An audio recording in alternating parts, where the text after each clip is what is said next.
Hey, Coach, just seemed like from the start of the second period, you were always in a 10-point hole, chasing the game. Just how come you could, what kept you from getting more than like a 3 or 5 point surge going at one time? I mean, well, obviously we were down 10 at half. And so, I thought we had too many turnovers in the first half.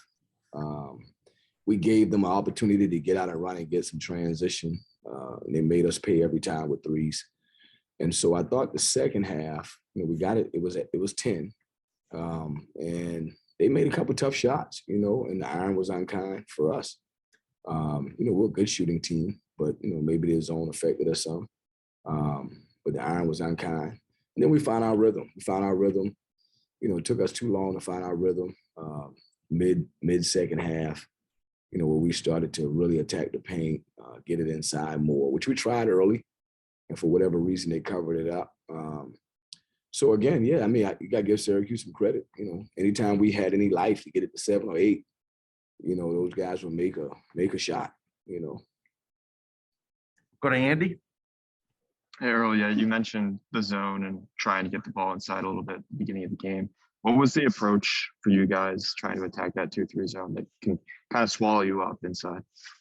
Yeah, I mean, this play inside out, you want to probe it, you want to distort it, you want to try to get the ball in the paint first before you just attempt a lot of shots from the perimeter and get inside out, no doubt threes where the ball's coming towards you and you got rhythm. You wanted to try to post it some. You wanted to try to get some partner passing, big to big. We had them opportunities. We didn't capitalize. I thought we did a much better job in the second half capitalizing. So really it was pretty simple. We won the second half. First half, we had too many turnovers.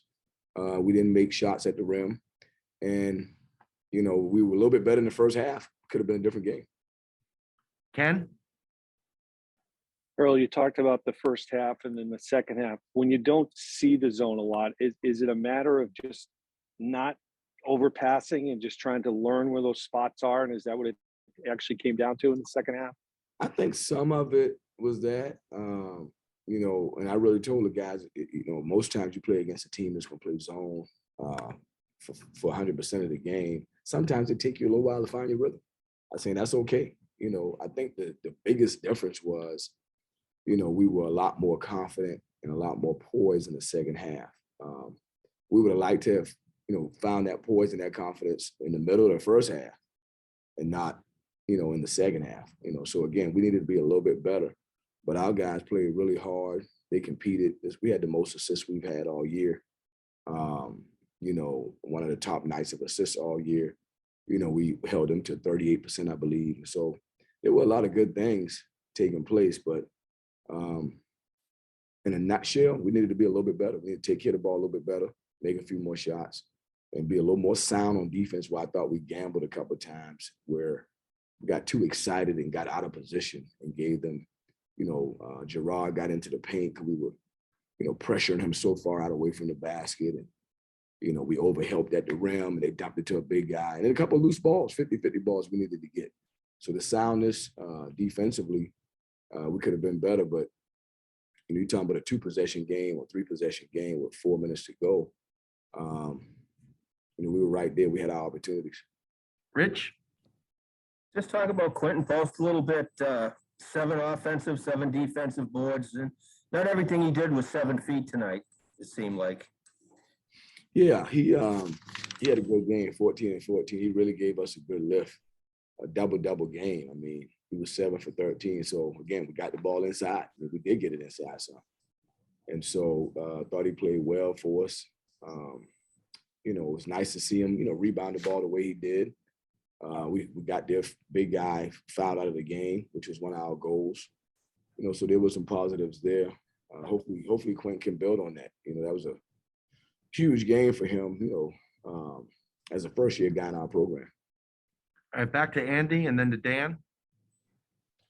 Building off that, we mentioned Quentin Post having a big night today, but also James Carnick. It's kind of been Jekyll and Hyde, with one of them playing really well, the other one not having the statistical night you would like to see. How much of that is an emphasis for you guys going towards March, trying to get them both going the same night? Yeah, I can't put my finger on it. They both have had really good years. I can't put my finger on it, but it is like clockwork. One of them have a really good game, other guy get in foul trouble. So I'm not sure why that happens. Both of them played over 20 minutes. So they both had opportunities. But I think when we get to the point where we can have them both playing good basketball at the same time, that really, makes us a more dangerous team. Go ahead, Dan. Coach, you mentioned attacking Jesse Edwards. He's played a lot of minutes for Syracuse, specifically in the middle. What was it about what he offered that you took your big men and decided to say, like, we can attack him and try to get him into some foul trouble or draw him out of position?